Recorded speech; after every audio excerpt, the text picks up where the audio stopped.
Welcome back to this ongoing series where I conquer the Reborn region using only normal types as I deplete the wildlife populations. Last time, we beat Chess Boy and boosted our level cap up to 65. We also caught 330 of the available Pokemon. The events of this episode take us back to Lapis Ward, where we talk to our gang leader friend from earlier in the game. He'll take us down to the Black Market of 7th Street. There's tons to do in this underground area, so let's get into it.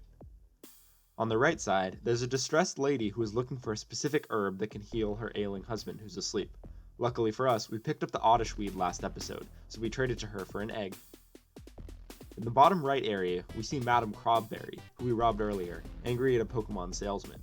The Pokemon he's selling are the very ones we used to escape from the cages in the Black Steam Factory earlier in the game, so of course we have to buy the guy out to save them.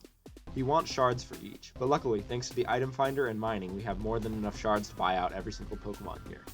So, with the shards, we're able to buy Vanillite, Loudred, Roggenrola, Abra, Lickitung, Makuhita, Jigglypuff, and Cyndaquil.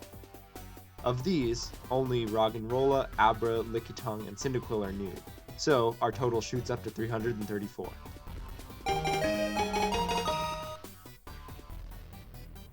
On the way out, we meet DJ Arclight, who will give us the lucky egg for buying out the seller.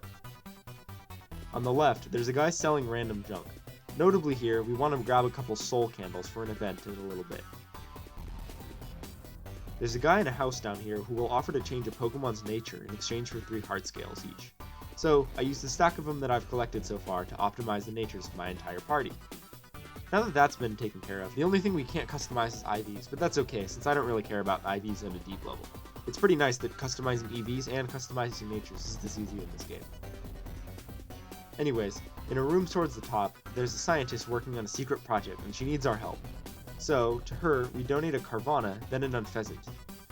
Unfortunately, she next requests Luxray, which you don't yet have. So, I grabbed Shinx we have in the PC from all the way back in episode 2 and evolve it into Luxio and then Luxray, bringing the total up to 336.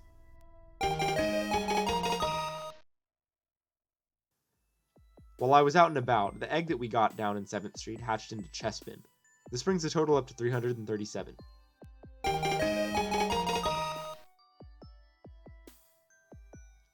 Back in the lab, I donate Luxray to the lady. When we arrive, things aren't looking so good, so we're stuck battling our first legendary of the game, Type Null. This thing ate up about 30 of my Great Balls, but I eventually succeeded and caught it. And the best part is, it's normal type, so we get to use it. Anyways, this puts us at 338.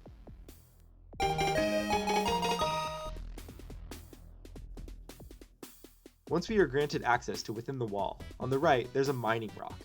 We use blast powder on it to pick up the rare candy in quotes behind it. But, on our way out, it gets stolen. After finding and battling the thief, we pawn it off to some druggie who just gives us his Piplup. Alright, with that bizarre trade, we're up to 339.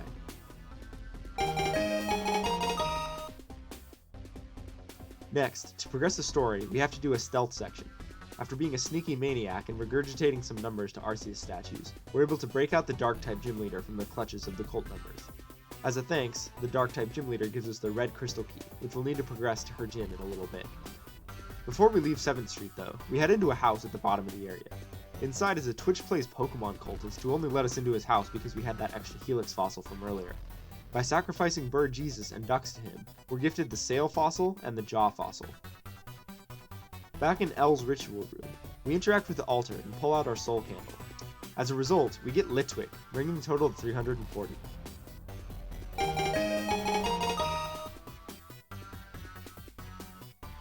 Back outside, we follow Archer's request and fight Madam Crobberry in a battle. Luckily, her team is not too tough, and Pyroar and Chinchino were able to take out all of her team members but Slacking, leaving Staraptor to finish it off. As a reward, we get the TM for Rain Dance. Back down in 7th Street, we get to battle Maxwell, the other gang leader, one more time. He starts by getting the sun up for his fire team. I goofed on my attempt to bring out Diggersby, but Pyroar was able to clean up Ninetales. Type Null cleaned out Turtonator, leaving Chinchino to take out Charizard, Heatmor, and Houndoom all in one turn each with Rock Blast. Pretty easy fight when you have a bunny that murders you by throwing rocks. Anyway, after our business here is done, we head back to Radamus's estate. Through a secret path behind a tree, we're able to enter the Iolia Valley. In the grass of this area, in the morning, I catch Silcoon, Beautifly, Wynot, and Skiploom. At night, I catch Cascoon and Dusthawks, bringing the total to 346.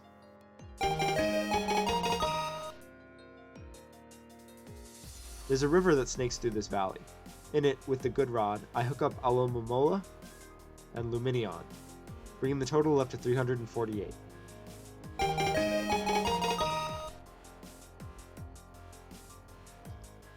There are a bunch of caverns in this area, and we can catch Pokemon inside them. I'm able to nab Carbink, Bronzong, and Swoobat, making 351.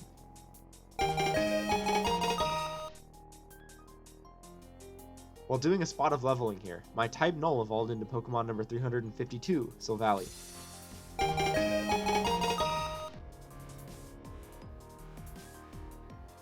Next, I started solving the puzzle. After going straight south using the red crystal key, I picked up the green crystal key. This opens up the last of the side quests that we can do at this time, so I ditch Iolia Valley for now and head all the way back to the area of Tanzan Mountain that we reached in the last episode. We use the crystal key to open up a path. Making our way through this path leads us to a crazy strength puzzle. On screen is a solution that I did. I usually make mistakes here, but this time I managed to succeed on my first try. Anyways, past the strength puzzle is another bit of a vertical puzzle. This one's a little bit easier. All you have to do is push every boulder to the right in some configuration until you progress, using the ladders and the holes. At the top, I pick up some field nodes, but more importantly, in a room to the right, I'm able to pick up the Uryu key, as well as interact with the machine to get Solosis. With Solosis added, we're at 353.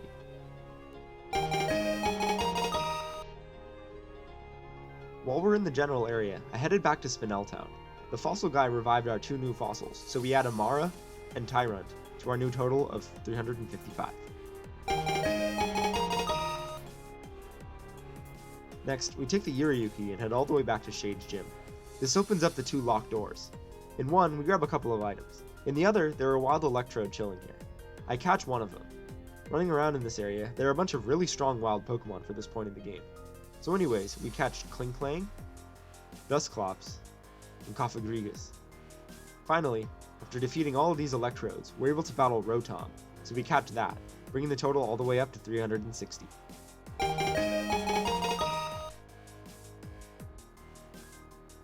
That's it for the side quests, so I head back to Iolia Valley.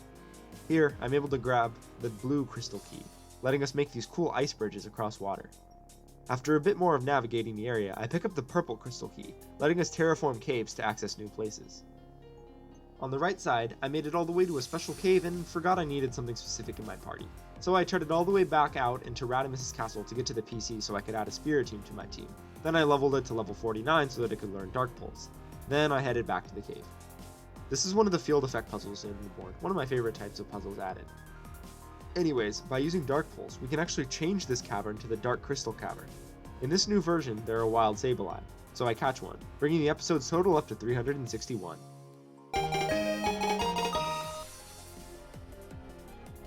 On my way towards the gym leader on the left side of Iolia Valley, I found a Dusk Stone in a rock. Anyways, that's about all we have to do before getting to the gym leader. Except for one more battle, we have to fight Bennett again. I sent out Pyroar, and one-shotted everything except for Larvesta with Flamethrower. Needless to say, this is probably the easiest major story fight we've had so far, so that's good to see. The gym leader's not that much harder. Luna fights us with Dark types on the Dark Crystal Cavern field. I started with Pyroar to one-shot Bisharp. I switched to Diggersby, who was able to both wipe out the Dark Crystal Cavern field and Tyranitar. So a pretty good start, to be honest. I forgot about Moxie though, and her Honchkrow was able to boost off of my weakened Rabbit. So I got Pyroar back in for a close one-shot. Unfortunately, Absol was able to take it out, leaving Silvally. Her Umbreon is probably the most annoying and tanky of all of her Pokemon, and it completely ate up all of Silvally's attacks while it was able to heal itself. So I switched to Staraptor, who was barely able to finish it with a bit of close combat after a bit of a struggle. Weavile was the only Pokemon left, so I went to Exploud hoping to win via Boom Burst. Unfortunately, the Weavile had a Sash, so I had to switch to Silvally and survive an attack to win. I managed to do so and was able to win this battle on my first attempt. The best part was, I only had 5 Pokemon in my team effectively since I left Spiritomb in my party. All in all, I'd say that's a pretty smooth episode. Like the episode and subscribe for some more intense battles as we progress in Reborn, there's still tons to go. In the next episode, we'll be leaving all of this world behind and entering a new part of the region where we'll be unable to return. Anyways, there's still tons to go. See you next time. Bye.